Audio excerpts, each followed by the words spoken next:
Amanda here with Northern Yards and Gardens, and it's that time of year where I feel like I could work out in the garden from sunrise to sunset and still not get everything done that I want to.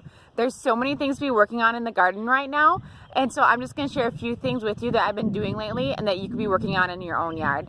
So one of the things that I did lately is that I cut back all of my perennials that are in my flower beds so that I removed any of the dead stems and withered leaves that are left from last year. My flower bed is all cleaned out, and anything that's left is going to be the new growth that can come up this year. Another thing I did is I pruned back a lot of my shrubs, especially the ones that are going to bloom later in the summer. Now you don't want to prune all of your shrubs. If you have something like a lilac, don't touch that one yet.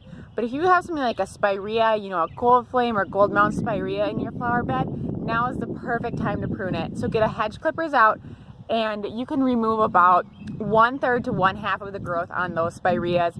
There's several other shrubs you can prune at the same time, like dogwoods or 9-barks would be another good one to get out there, get your hedge trimmers, maybe take out a little aggression by pruning back your spireas and your other shrubs that don't bloom first thing in the spring. So again, do not prune your lilacs right now. You'll remove those blooms. Now would also be the perfect time to be getting your roses uncovered. If you mulched in your roses or any other of those more delicate plants this winter, if you put a layer of mulch on them, go out there and get that mulch removed from around the stems of your roses and other shrubs, and even prune them back, because you probably had a little bit of winter dieback on those. So go ahead and take out anything that's dry and brittle and just cracks. If there's no green to it whatsoever, just trim those out with like a pruner so that anything that's left is nice and fleshy and green and healthy looking. So as they start to sprout and grow, you only have the healthy canes there left on your roses. Now is also a good time to maybe do a little bit of shaping. So if you have any long scraggly branches on your roses, go ahead and take those off.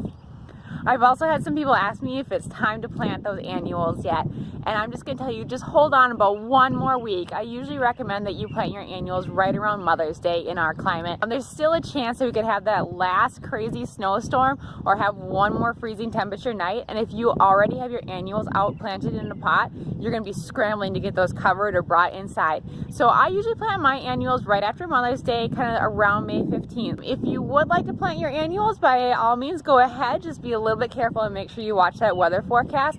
So if we do have any freezing temperatures, you can get them covered. Another thing that you could be doing is getting out and putting down some pre-emergent into your flower beds.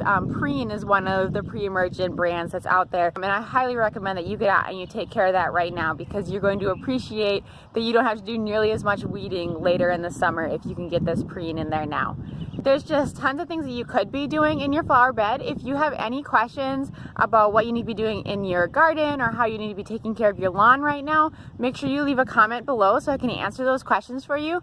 And as for me, the thing that I need to do most right now is mow my lawn, because my goodness has it been growing like crazy. If you like this video, make sure you subscribe so you can see more, and follow us all summer long as we take care of the flower beds and the gardens in our yard here at Northern Yards and Gardens. Thanks everyone!